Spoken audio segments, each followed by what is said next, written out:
Assalamualaikum warahmatullahi wabarakatuh. Perkenalkan, kami dari kelompok 8 akan mempresentasikan materi proses pembentukan konseling kelompok yang diambil dari buku Corey berjudul Theory and Practice of Group Counseling. Kelompok kami beranggotakan Hilmi Eko Bakhtiar, Azalia Febriana, dan Rizky Nur Anissa.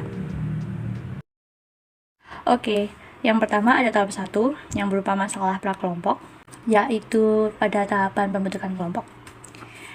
Nah, untuk tahap awal ini, pemimpin itu perlu melakukan perencanaan yang benar-benar matang sebelum mereka benar-benar membentuk suatu kelompok, terutama di bagian tujuan dan atau alasan kenapa sih kelompok konseling itu harus dibuat. Karena jika tujuan atau alasan pembentukan suatu kelompok itu tidak kuat, nanti bisa menimbulkan masalah atau bisa menyebabkan kebingungan di antara anggota kelompok yang sudah terkumpul dalam suatu kelompok. Yang berikutnya ada mengumumkan grup dan merekrut anggota. Di sini, ini adalah pentingnya kenapa kita harus memiliki tujuan yang jelas atau alasan yang jelas kenapa kelompok kita perlu dibuat. Karena saat kita mengumumkan grup, kita harus bisa menjelaskan lagi tujuan kita membentuk grup tersebut kepada calon anggota kita. Lalu untuk bagian merekrut anggota, di sini penulis memberi saran kalau kita ingin mencari calon anggota, kita bisa terjun ke lingkungan yang kira-kira penduduknya itu sesuai dengan kriteria anggota kelompok kita. Selain itu, kita juga bisa menyebarkan pamflet atau formulir kepada masyarakat di lingkungan tersebut untuk informasi tambahan. Yang berikutnya ada menyaring dan memilih anggota grup.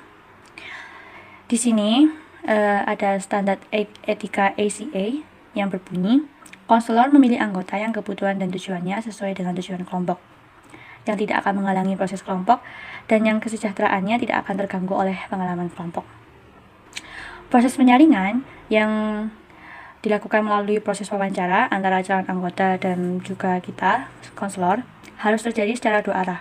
Maksudnya di sini, calon anggota itu bisa bertanya apapun ke kita yang mau mewawancarai tentang kelompok ini tuh seperti apa nantinya. Lalu di sini juga ada beberapa pertanyaan yang digunakan penulis untuk mempertimbangkan apakah seseorang itu pantas atau tidak masuk ke dalam kelompok kita saat proses penyaringan terjadi. Yang pertama adalah apakah orang ini tampaknya ingin melakukan apa yang diperlukan untuk menjadi anggota kelompok yang produktif. Lalu apakah keputusan untuk bergabung dengan grup telah dibuat oleh orang tersebut? Apakah orang ini dapat menghadiri tugas kelompok? Apakah kandidat memiliki perasaan tentang apa yang ingin dia capai dengan berada dalam kelompok? Apakah individu tersebut terbuka dan mau berbagi sesuatu yang bersifat pribadi? Lalu yang terakhir, bagaimana kemungkinan calon anggota cocok dengan anggota lain sehingga kelompok dapat bekerja?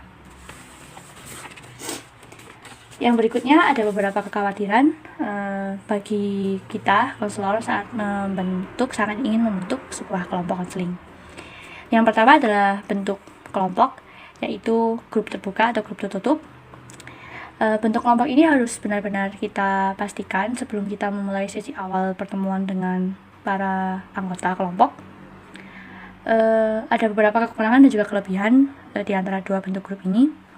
Untuk grup tertutup, ini bisa menjaga kohesi kelompok, tapi jika banyak orang yang keluar, itu bisa mengganggu proses konseling yang ada dalam kelompok tersebut, karena grup tertutup tidak akan menerima orang baru dalam grupnya. Sebaliknya, dengan grup terbuka, jika ada orang yang keluar, mereka bisa digantikan dengan orang yang baru, tapi mungkin orang yang baru itu akan sedikit merasa tertinggal karena mereka tidak mengikuti proses kelompok tersebut dari awal. Yang berikutnya ada keanggotaan yang bersifat sukarela atau tidak sukarela. Untuk anggota sukarela, mereka akan lebih cepat belajar dan merasakan manfaat dari mereka bergabung ke kelompok kita karena mereka benar-benar dari awal ingin masuk ke kelompok kita. Tapi beberapa lembaga atau institusi itu mengharapkan bahwa kita, konselor, itu memimpin sebuah grup konseling yang anggotanya bersifat tidak sukarela. Karena ini tuh bisa membuat mereka sadar, anggota yang sebelumnya tidak sukarela, bahwa mereka itu sebenarnya memiliki atau bisa mengambil manfaat dari mengikuti konseling kelompok ini. Tapi tentu karena anggotanya bersifat tidak sukarela, maka pemimpin kelompok ini harus mencurahkan banyak waktu dan tenaga untuk meyakinkan mereka bahwa proses konseling yang mereka ikuti dalam kelompok ini itu berguna bagi mereka. Lalu yang berikutnya ada kelompok homogen versus heterogen. Di sini itu isi dari anggota kelompoknya. Kalau kelompok homogen tentu kohesi yang terjadi akan lebih cepat. Tapi kelompok heterogen itu seperti mewakili struktur sosial yang ada di dunia kita sehari-hari. Jadi dan peserta di antara peserta kelompok heterogen ini tuh bisa mempelajari sebuah budaya atau kebiasaan baru dari peserta yang lain di kelompok yang bersifat heterogen. Lalu yang berikutnya ada tempat pertemuan. Di sini pemimpin kelompok harus benar-benar bisa menentukan tempat pertemuan yang tetap menjaga privasi, lalu tetap memiliki daya tarik tertentu tempat pertemuannya, dan juga tempat itu memungkinkan sekali interaksi tatap muka bagi anggota-anggota kelompok. Lalu berikutnya ada ukuran kelompok atau besar kecilnya kelompok dan frekuensi juga lama pertemuan bagi kelompok. Di sini untuk ukuran dan frekuensi itu ditentukan dan tergantung oleh beberapa faktor seperti usia anggota, usia klien, jenis kelompoknya seperti apa, dan pengalaman konselor kelompok sendiri. Juga masalah yang dieksplorasi dalam konseling kelompok ini. Untuk ukuran dan besar kecilnya kelompok, itu umumnya kelompok itu harus cukup besar agar anggotanya itu bisa dibilang cukup untuk disebut sebuah kelompok. Tapi juga harus cukup kecil, maksudnya di sini tuh jadi setiap anggota itu punya kesempatan untuk berpartisipasi dalam kelompok tanpa kehilangan rasa bahwa dia itu sebenarnya masuk dalam kelompok. Untuk frekuensi dalam pertemuan, biasanya yang paling umum itu adalah sekali seminggu. Yang berikutnya ada kelompok jangka pendek dan jangka panjang. Kelompok jangka pendek dan jangka panjang ini juga bergantung pada jenis kelompok, populasi yang akan masuk dalam kelompok tersebut, dan persyaratan-persyaratan lembaga. Biasanya untuk kelompok tertutup itu memiliki tujuan jangka panjang, dan tujuan jangka panjang ini tentu membutuhkan komitmen jangka panjang dari anggota-anggotanya. Biasanya kelompok jangka panjang itu berlaku untuk kelompok psikodinamik yang bertujuan untuk pekerjaan yang mendalam. Pembahasan berikutnya adalah kegunaan rapat pragrup atau sesi awal. Sesi awal itu berguna untuk mengenalkan lagi kepada anggota yang benar-benar sudah disaring dan benar-benar masuk dalam kelompok, untuk mengenalkan bagaimana nanti kelompok ini akan berjalan. Lalu lagi-lagi kita akan menekankan apa itu tujuan kelompok, dan juga kita bisa mendiskusikan sebuah peraturan-peraturan dasar atau kebijakan-kebijakan dasar pada saat sesi awal ini. Lalu berikutnya ada pertimbangan multikultural dalam mempersiapkan anggota untuk pengalaman kelompok. Jadi tujuan, struktur, dan teknik yang digunakan dalam kelompok harus bisa dimodifikasi sesuai dengan budaya yang mungkin ada dalam kelompok konseling ini. Lalu berikutnya ada pedoman orientasi dan persiapan anggota. Di sini itu menulis menyarankan kita sebagai konselor saat nanti kita menuju ke tahap 2, yaitu kita di sini dalam tahap 2 nanti itu adalah masa orientasi dan eksplorasi. Untuk pedomannya, jadi konselor itu bisa membantu lagi bagi para anggota kelompok untuk menentukan tujuan pribadi mereka. Sebenarnya mereka itu kenapa sih kok mau masuk dalam kelompok konseling ini. Lalu konselor juga diharapkan bisa mendorong anggota untuk mengutarakan harapannya dan juga mungkin ketakutan-ketakutan yang dibayangkan oleh anggota selama mengikuti proses konseling kelompok ini. Jadi untuk tahap 1, kita bisa membuat kesimpulan fungsi pemimpin di sini adalah mengidentifikasi tujuan umum dan tujuan khusus kelompok, mengembangkan proposal tertulis yang jelas untuk pembentukan kelompok, melakukan wawancara kelompok untuk tujuan penyaringan dan orientasi, membuat keputusan tentang pemilihan anggota, mempersiapkan secara psikologis dirinya sendiri atau diri kita sebagai pemimpin kelompok, atur sesi kelompok awal untuk perkenalan, mempresentasikan aturan dasar, dan mempersiapkan anggota untuk pengalaman kelompok yang sukses, dan buat beberapa ketentuan atau persetujuan dengan anggota saat sesi awal. Yang berikutnya ada tahap 2, yaitu tahap awal yang berupa orientasi dan eksplorasi. Yang pertama ada karakteristik tahap awal. Tahap awal ini biasanya adalah tahap-tahap perkenalan bagi anggota kelompok dan juga bagi pemimpin kelompok. Biasanya dalam tahap ini mereka berkenalan, lalu mengeksplorasi harapan-harapan mereka. Kenapa sih mereka itu mau masuk ke kelompok ini. Biasanya anggota kelompok pada sesi awal ini tuh masih mempertahankan citra publik.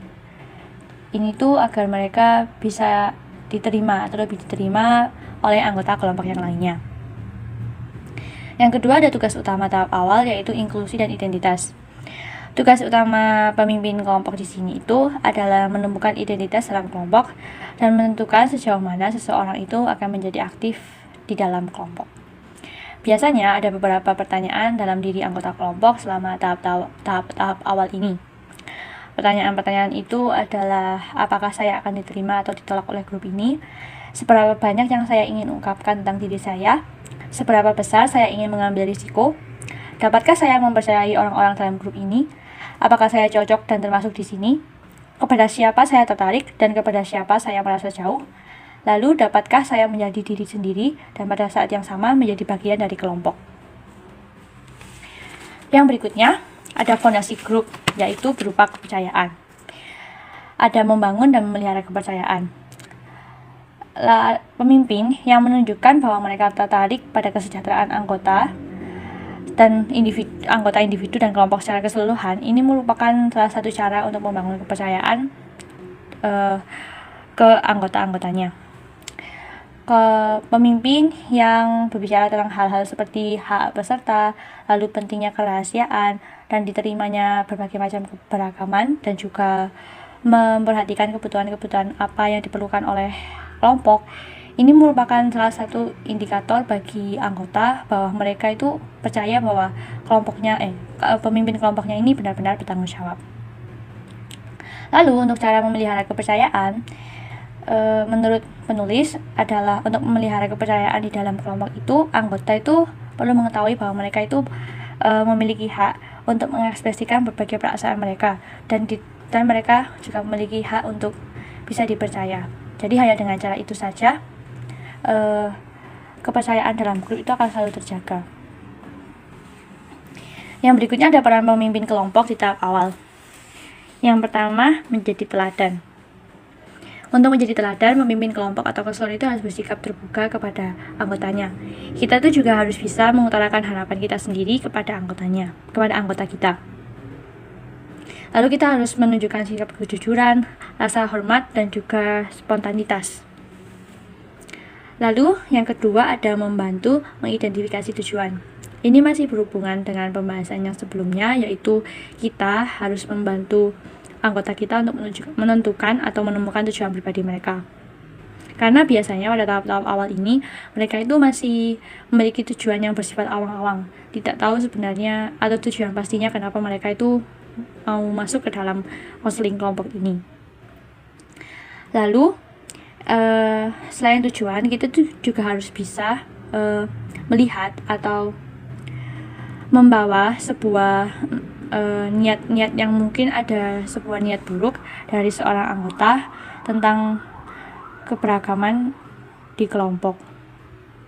Kita harus bisa mengklarifikasi niat buruk dari seorang anggota, agar nantinya kalau kita malah membiarkan niat buruk tersebut, niat buruk itu malah benar-benar kejadian. Jadi kita harus mengklarifikasi jika kita mencium adanya gelagat niat buruk dari anggota kita.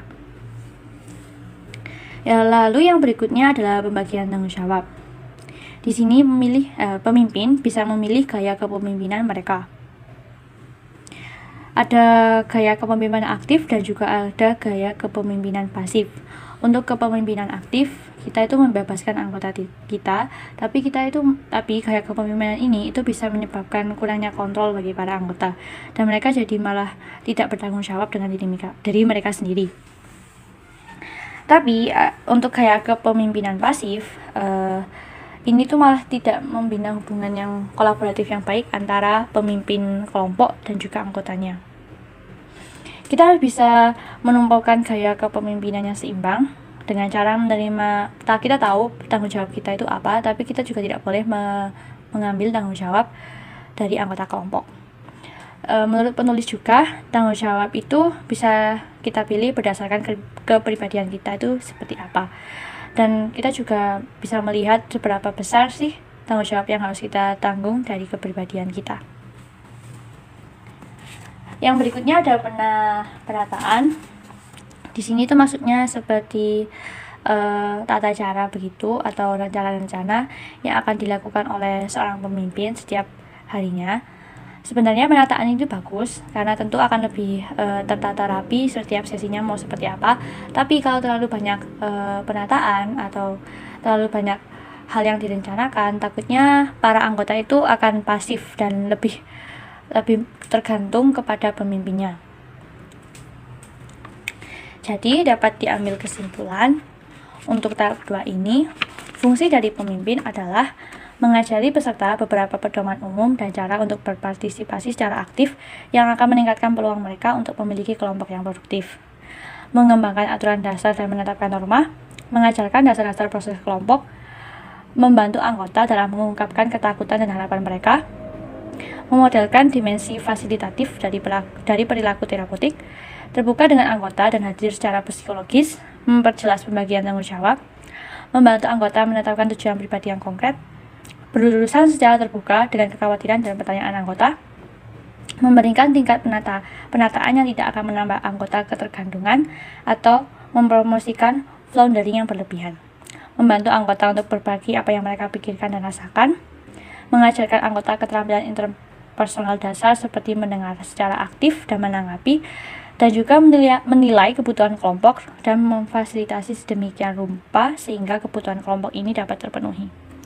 Untuk tahap 3 selanjutnya akan dilanjutkan oleh teman saya. Di sini saya akan menjelaskan tentang tahap transisi berurusan dengan keamanan. Sebelum sebuah kelompok dapat mulai melakukan tingkat pekerjaan yang lebih dalam, biasanya melewati fase transisi yang agak menantang. Selama tahap ini, anggota menghadapi kecemasan, pembelaan diri, konflik, dan ambivalensi mereka tentang berpartisipasi dalam kelompok. Jika tingkat kepercayaan telah terbentuk selama tahap awal, anggota biasanya bersedia untuk mengungkapkan perasaan, pikiran, dan reaksi tertentu yang mungkin tidak ingin mereka ungkapkan selama sesi sebelumnya. Pemimpin membantu para anggota belajar bagaimana mulai menangani masalah-masalah yang membawa mereka ke dalam kelompok. Karakteristik tahap transisi. Kecemasan tahap transisi umumnya ditandai dengan meningkatnya kecemasan dan sikap defensif. Perasaan ini biasanya memberi jalan pada keterbukaan dan kepercayaan yang tulus pada tahap-tahap berikutnya. Peserta dapat mengartikulasikan kecemasannya dalam bentuk pernyataan atau pertanyaan seperti ini, ditunjukkan kepada diri sendiri atau kelompok. Mengenali dan mengatasi konflik. Sebelum konflik dapat ditangani dan diselesaikan secara konstruktif, konflik harus dikenali terlalu sering baik anggota maupun pemimpin. Ingin menghindari konflik karena asumsi yang salah bahwa itu adalah sesuatu yang harus ditakuti dan dihindari dengan segala cara. Jika konflik ada dan diabaikan dalam satu kelompok, apa yang awalnya menghasilkan konflik akan membusuk dan menghancurkan kesempatan untuk kontak yang sebenarnya.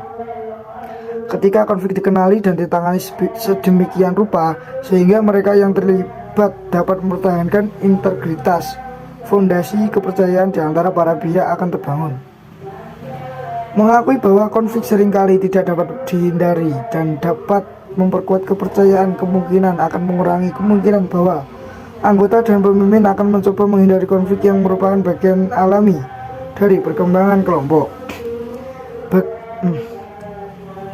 Mengabaikan konflik dan reaksi negatif membutuhkan energi, dan energi itu dapat lebih baik digunakan untuk mengembangkan gaya jujur dalam menghadapi dan bekerja melalui konflik yang tak terhindarkan.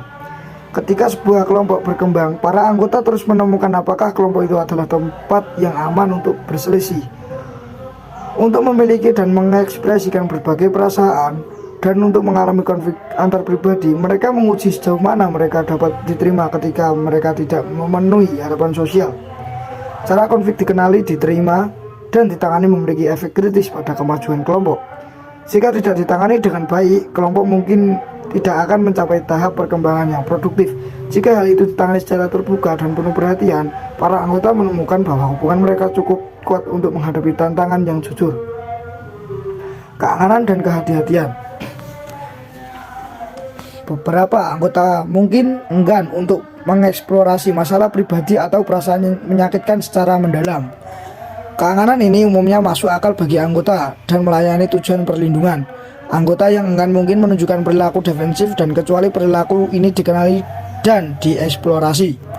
Pembelaan diri dapat secara serius mengganggu proses yang dapat mencegah mereka untuk terlibat dalam kelompok dan efek dari pertahanan ini pada anggota lain. Cara efektif untuk menangani perilaku defensif adalah dengan memperlakukannya sebagai aspek yang tak terelakkan dari proses kelompok, yaitu pemimpin mengakui makhluk itu dijaga adalah respon alami anggota untuk terlibat secara pribadi dalam pengalaman pengambilan resiko. Suasana terbuka yang mendorong orang untuk mengakui dan bekerja melalui keraguan dan kecemasan apapun yang mungkin mereka alami sangat penting. Peserta harus bersedia untuk mengenali kecemasan mereka dan pertahanan mereka, untuk mengelola kecemasan ini dan untuk berbicara tentang apa yang mungkin menghalangi mereka dari partisipasi penuh. Namun anggota harus dihadapkan dengan hati-hati dan sedemikian rupa sehingga mereka diundang untuk mengenali perilaku defensif mereka dan didorong untuk melampaui mereka. Menghadapi reaksi Anda sendiri terhadap perilaku bermasalah, lihatlah bagaimana Anda secara pribadi dipengaruhi oleh berbagai macam perilaku bermasalah yang Anda hadapi. Banyak dari kita akan menampilkan berbagai strategi penghindaran jika kita berada dalam kelompok. Saat pola lama dihadapkan dan saat kita mengalami kecemasan yang menyertai perubahan pribadi, kita cenderung sangat kreatif dalam merancang pola strategi defensif atau protektif. Ketika anggota kelompok menunjukkan apa yang Anda anggap sebagai perilaku bermasalah, periksa keinginan Anda sendiri untuk merespons dengan perasaan yang kuat. Anda mungkin merasa terancam oleh para anggota yang mendominasi dan berusaha mengendalikan kelompok. Anda mungkin marah oleh anggota yang menunjukkan perilaku resistif. Anda mungkin menyalahkan klan tertentu atau grup secara keseluruhan atas lambatnya atau kekurangnya produktivitas grup. Dan Anda dapat mengambil tanda-tanda perlawanan secara pribadi jika Anda mengabaikan reaksi Anda sendiri. Anda pada dasarnya meninggalkan diri Anda dari interaksi terjadi dalam kelompok. Respon Anda sendiri, baik itu perasaan, pikiran, atau pengamatan, seringkali merupakan sumber daya paling kuat yang Anda miliki dalam mengalami perilaku bermasalah secara efektif. Yang keempat, ada tahap kerja kohesi dan produktivitas. Tidak ada garis pemisah yang sewenang-wenang antara fase-fase suatu grup, dan banyak tahapan yang tumpang tindih adalah umum di semua grup. Hal ini terutama berlaku untuk pergerakan dari tahap transisi ke tahap kerja, yang dicirikan oleh eksplorasi yang lebih mendalam terhadap masalah-masalah yang signifikan dan dengan tindakan yang efektif untuk menghasilkan perubahan perilaku yang diinginkan. Tahap kerja ditandai dengan komitmen anggota untuk mengeksplorasi masalah signifikan yang mereka bawa ke sesi dan dengan perhatian mereka pada dinamika dalam kelompok. Pada saat ini dalam evolusi kelompok, saya menemukan bahwa tingkat penataan dan intervensi saya jauh lebih sedikit daripada selama tahap awal dan transisi. Sekarang para peserta telah belajar bagaimana melibatkan diri mereka dalam interaksi kelompok dengan cara yang lebih spontan. Pengembangan kohesi kelompok. Sifat kohesi kelompok melibatkan rasa memiliki inklusi, solidaritas, dan daya tarik kelompok bagi para anggotanya. Kekompakan adalah hasil dari semua kekuatan yang bekerja pada anggota yang memuat mereka ingin tetap berada dalam kelompok. Perspektif lain dengan kohesi. Meskipun keterpaduan membantu membangun hubungan yang memberikan dasar bagi kerja kelompok yang efektif, hal ini berpotensi menghambat perkembangan kelompok. Ketika kelompokan tidak disertai dengan tantangan untuk maju baik oleh anggota maupun pemimpin, kelompok dapat mencapai dataran tinggi. Anggota kelompok mungkin puas dengan perasaan aman dan nyaman daripada terbuka untuk mengambil risiko yang diperlukan untuk pertumbuhan. Karakteristik kelompok kerja yang efektif. Tahap 4 ditandai dengan produktivitas yang dibangun di atas pekerjaan efektif yang dilakukan pada tahap awal dan transisi. Sekarang para anggota telah benar-benar menjadi sebuah kelompok dan telah mengembangkan keterampilan hubungan yang memungkinkan mereka memiliki tingkat otonomi yang lebih besar. Mereka tidak terlalu bergantung pada pemimpin, mutualitas dan eksplorasi diri meningkat, dan kelompok ini berfokus untuk menghasilkan hasil yang bertahan lama. Faktor terapi kelompok. Tinjauan singkat berikut memberikan ringkasan faktor-faktor spesifik yang memastikan bahwa suatu kelompok akan bergerak melampaui keamanan kohesivitas ke dalam pekerjaan yang produktif. Aspek utama dari tahap kerja dibahas secara rinci. Kepercayaan dan penerimaan. Anggota kelompok pada tahap kerja saling percaya satu sama lain dan pemimpin, atau setidaknya mereka secara terbuka mengungkapkan kurangnya kepercayaan. Kepercayaan dimanifestasikan dalam sikap penerimaan peserta dan kesediaan mereka untuk mengambil resiko dengan berbagai reaksi yang berarti di sini dan saat ini. Merasa bahwa mereka diterima, para anggota mengakui bahwa dalam kelompok mereka dapat menjadi diri mereka sendiri tanpa mengambil resiko penolakan. Pada tahap kerja, kepercayaan umumnya tinggi karena anggota telah bersedia menghadapi segala hambatan dalam pendirian dan pemeliharaannya. Seperti halnya dengan hubungan interpersonal lainnya, bagaimanapun kepercayaan bukanlah entitas yang statis. Kepercayaan mungkin surut dan mengalir, dan anggota mungkin perlu berbincang tentang seberapa aman yang mereka rasakan bahkan selama tahap lanjut dari suatu kelompok. Empati dan peduli. Empati melibatkan kapasitas mendalam untuk mengingat, menghidupkan kembali, dan menyentuh perasaan seseorang melalui pengalaman intens orang lain.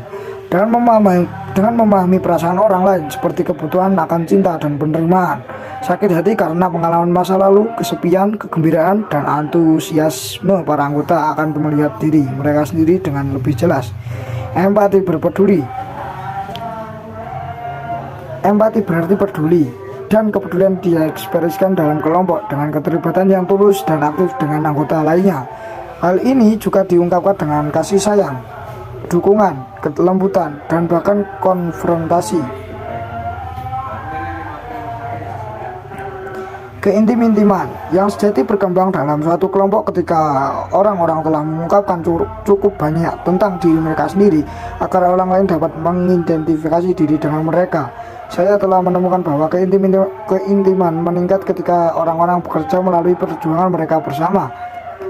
Ketika anggota mengetahui bahwa orang lain memiliki masalah yang sama, mereka tidak lagi merasa terisolasi. Identifikasi dengan orang lain akhirnya membawa kedekatan yang memungkinkan anggota untuk membantu satu sama lain bekerja melalui ketakutan yang berhubungan dengan keintiman. Harapan. Jika perubahan ingin terjadi, anggota harus percaya bahwa perubahan itu mungkin, bahwa mereka tidak perlu terjebak dalam masa lalu mereka, dan bahwa mereka dapat mengambil langkah aktif untuk membuat hidup mereka lebih otentik.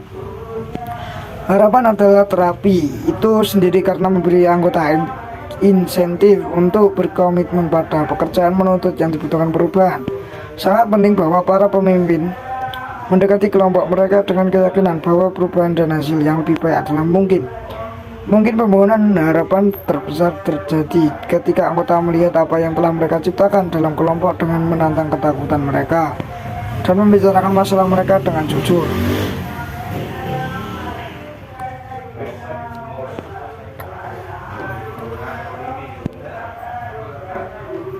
Kebebasan bereksperimen. Eksperimen dengan mode perilaku yang berbeda merupakan aspek penting dari tahap kerja.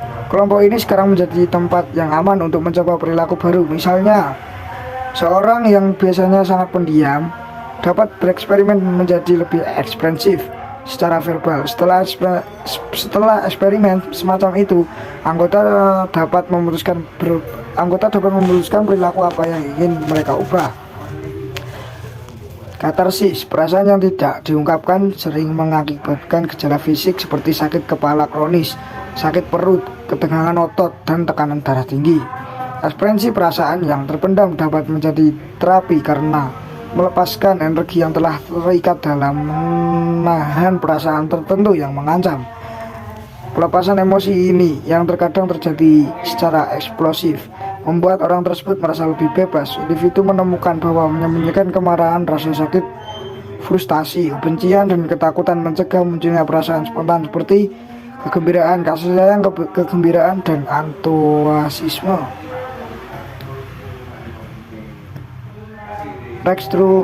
Restrukturisasi kognitif. Bagian sentral dari pekerjaan yang dilakukan dalam kelompok terdiri dari menantang dan mengeksplorasi keyakinan tentang situasi. Seperti yang ditunjukkan di atas, memahami makna pengalaman emosional yang intens sangat penting untuk eksplorasi diri lebih lanjut. Komponen kognitif ini meliputi menjelaskan, mengklarifikasi, menafsirkan, menyediakan kerangka kognitif yang diperlukan untuk perubahan, merumuskan ide, dan membuat keputusan baru. Kelompok menawarkan banyak kesempatan kepada anggota untuk mengevaluasi pemikiran mereka dan untuk mengadopsi keyakinan konstruktif, menghentikan keyakinan yang membatasi diri. Misalnya, seorang anggota mungkin percaya bahwa tidak pantas untuk dekat dengan orang lain karena mereka dapat mengambil keuntungan dirinya. Komitmen untuk perubahan.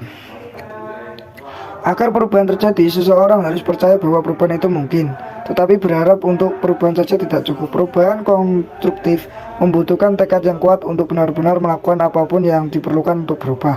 Anggota harus memutuskan apa yang harus diubah serta bagaimana mengubahnya. Peserta perlu merumuskan rencana tindakan, berkomitmen untuk itu, dan menggunakan alat yang ditawarkan oleh proses kelompok untuk mengeksplorasi cara-cara melaksanakannya. Pengungkapan diri. Pengungkapan bukanlah tujuan itu sendiri. Itu adalah sarana di mana komunikasi terbuka dapat terjadi dalam satu kelompok. Jika pengungkapan terbatas pada topik yang aman atau jika disampaikan dengan mengungkapkan rahasia, kelompok tidak dapat bergerak melampaui singkat yang dangkal. Konfrontasi, seperti mengungkapkan diri. Konfrontasi peduli adalah bahan dasar dari tahap kerja. Jika tidak ada stagnasi, kemungkinan akan terjadi. Manfaat dari umpan balik. Meskipun saya memperlakukan topik pengungkapan diri, konfrontasi, dan umpan balik secara terpisah untuk tujuan diskusi, faktor-faktor terpenting ini memiliki beberapa tingkat tumpang tindih dalam praktik yang sebenarnya. Karakteristik panggung. Ketika sebuah kelompok mencapai tahap kerja, ia memiliki karakteristik utama sebagai berikut: dengan kepercayaan dan kohesi tinggi, meskipun bervariasi dan cair. Komunikasi dalam kelompok terbuka dan melibatkan ekspresi akurat dari apa yang sedang dialami.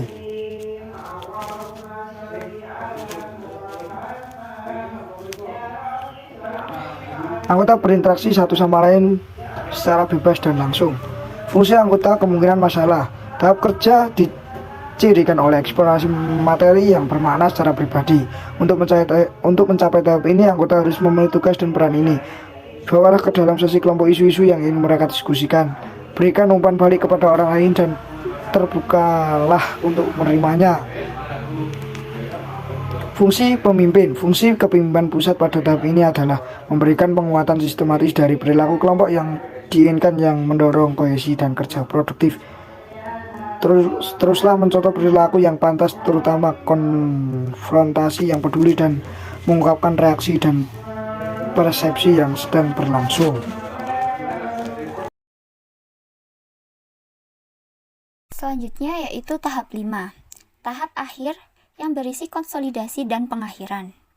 Dalam tahap ini, konsolidasi ini diartikan sebagai bagian untuk meringkas, mengintegrasi, dan menafsirkan pengalaman kelompok. Untuk memaksimalkan dampak dari pengalaman kelompok, peserta perlu mengkonseptualisasi apa yang mereka pelajari, bagaimana mereka mempelajarinya, dan apa yang akan mereka lakukan untuk menerapkan wawasan mereka pada situasi setelah kelompok berakhir.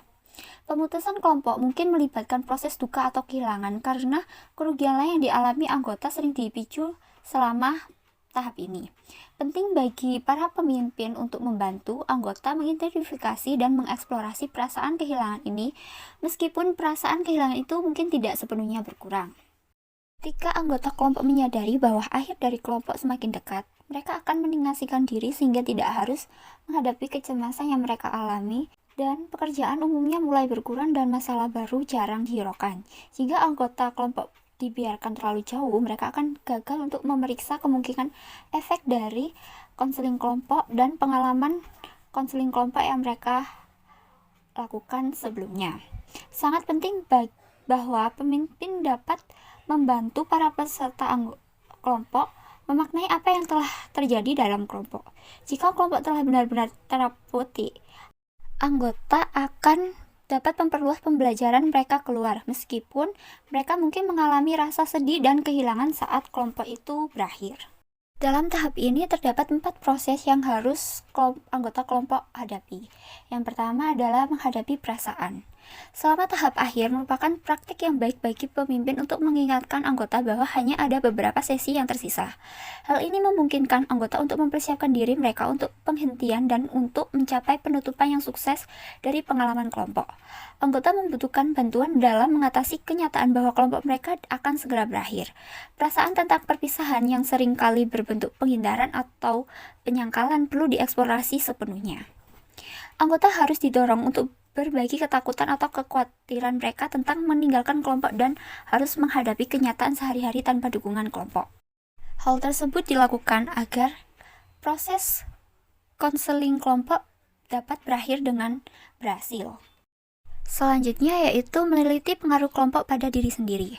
Menjelang tahap akhir kelompok, penting dalam memberi sebuah anggota kesempatan untuk mengungkapkan apa yang telah mereka pelajari dan seluruh pengalaman kelompok dan bagaimana mereka akan menerapkan pemahaman diri mereka yang telah meningkat. Konselor dapat membantu konseli tersebut mengungkapkan pikiran dan perasaannya secara lebih konkret dengan mengajukan pertanyaan seperti bagaimana kelompok itu baik bagi Anda? Dalam arti apa Anda telah berkembang pesat? Apa yang Anda maksud dengan kata hebat? Apa saja hal-hal yang sebenarnya Anda pelajari tentang orang lain dan diri Anda sendiri?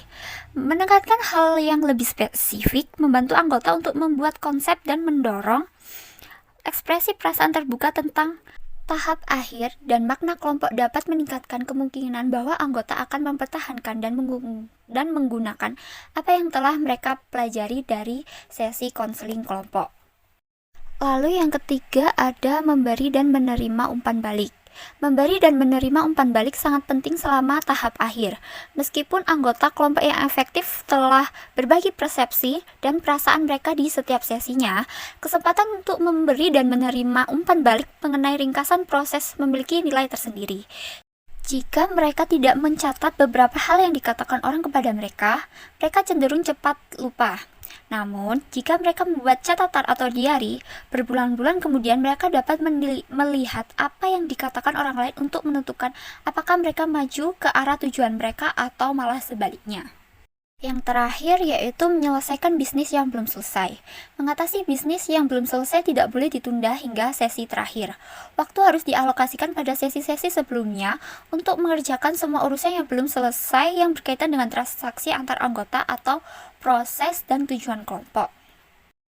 Jadi dapat disimpulkan ada beberapa karakteristik yang kemungkinan terlihat pada tahap ini, yaitu yang pertama mungkin ada beberapa kesedihan dan kecemasan atas kenyataan perpisahan kelompok.